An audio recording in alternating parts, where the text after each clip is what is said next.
A Vermont woman says she suffered these gruesome burns from an invasive plant. Here's what you need to know about wild parsnip. Weeks later, Charlotte Murphy is still recovering from the blisters she sustained after coming into contact with the plant. Warning: article contains graphic images of chemical burns. Charlotte Murphy doesn't want anyone else to experience the pain and fear she went through this month. Ad choice advertising and red invented by Teeds. The 21-year-old from Essex, Vermont, had to be rushed for medical treatment after she developed the equivalent of second-degree burns from the sap of a plant growing along a roadside wild parsnip. She shared photos of the large, angry blisters that took over her left leg on Facebook, hoping to spread awareness about the plant and the reactions it can cause. Her post has been shared over 75,000 times. Most importantly, please tell everyone you know. Animals can also get burned if they come in contact. Read more about its characteristics online and educate others, she wrote on July 14. Please be on the lookout the rest of this summer and get help immediately if you come in contact with its oil. I apologize if the following photos of my burn are too intense, but they are the best way to show people what wild parsnip does. Advertisement: Murphy, an art major at Elon University in North Carolina, told Boston.com the whole ordeal began on July 2 when she and her boss, who is an environmental artist, stopped at a rest area on their way to install a sculpture in Bennington, Vermont. There was mowed grass and picnic tables, and I was walking along the brush and kind of lost my footing, she said.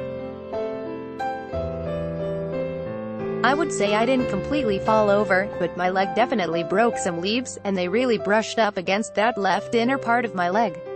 At the time, she said she didn't think much of it, though she noticed the leaves of the plant broke onto her skin when she stumbled. The Essex resident said she already knew about wild parsnip and its dangers, but she hadn't seen any of the telltale yellow flowers that look like Queen Anne's lace. My boss even that day was like, "Do you know what it looks like? Just be careful," she recounted. And I was like, "Yeah, I know what it looks like. My mom had informed me about it. But I didn't know what the leaves looked like, and the leaves can start before the bloom." Advertisement: she continued to go about her day, spending it outside in the sun installing the sculpture in Bennington. She didn't get a chance to shower until the end of the day. Murphy said she didn't start noticing a reaction on her leg until July 4, when tiny bumps or blisters that looked like the start of poison ivy showed up. They didn't bother her, they weren't itchy, and they didn't hurt. It occurred to her that she must have come into contact with something, but since she works outside so often, she didn't connect the bumps to the leaves that broke when she fell days earlier. I was like, "Oh, maybe I hit something, but it will probably go away," Murphy said. So I didn't do anything about it and kept working out in the sun that whole week. Then on July 9, her leg became swollen, red, and itchy. Murphy was in Boston working on a sculpture installation outside and found she couldn't stop itching her skin. The next day she woke up to find a huge, yellow blister on her leg. Murphy said she decided to keep soldiering through her day. But by the end of it, she had 6 blisters. They all grew exponentially throughout the day to the point that they were taut and tight on my skin that it just hurt so much to walk, and my leg was so swollen I just had to sit down the entire day, Murphy recounted. Advertisement: when she got home to Vermont, she and her parents rushed to urgent care. She found she had sustained injuries comparable to second-degree burns. Basically, apparently the longer you're out in the sun with that oil on your skin, the worse it gets, she said. Because it pretty much exposes your skin to the power of the sun.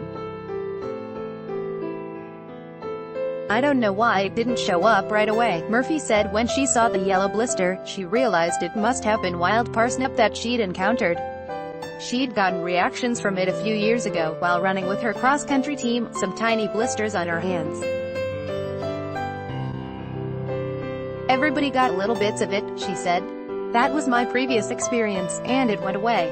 It didn't bother me that much. I didn't know it could get this bad. Vermont officials frequently issue warnings about wild parsnip, which is described as an invasive species in the carrot family by the National Park Service. It's a biennial plant, meaning for the first year it grows its fern-like leaves and, in the second year, it produces a stalk with yellow flowers that look like Queen Anne's lace during midsummer. Once the plant flowers, it dies.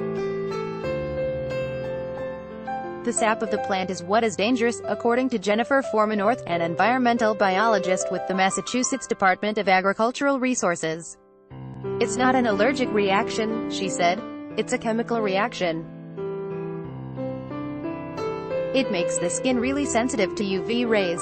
The redness and burn blisters, known as phytophotodermatitis, can occur up to 48 hours after coming into contact, according to the Park Service. Formanorth described the plant as a weed of roadsides on waste places. Sometimes it can be found in agricultural areas or croplands, but she said it is generally controlled by mowing. It is not widespread in Massachusetts, though it is more common in the western part of the state, she said. You'd have to be cutting the plant or mowing the plant to get the sap on you, and then your skin would have to be exposed to the sunlight in order to have this sort of sunburn-like blisters that will form, she said. It's not like you could be exposed just by standing next to the plant or something. You really have to damage the plant in some way that gets the plant on your skin. Anyone who thinks they've come into contact with wild parsnip should seek medical attention and cover the skin to prevent it being exposed to sunlight until they can wash the area, Formanorth said.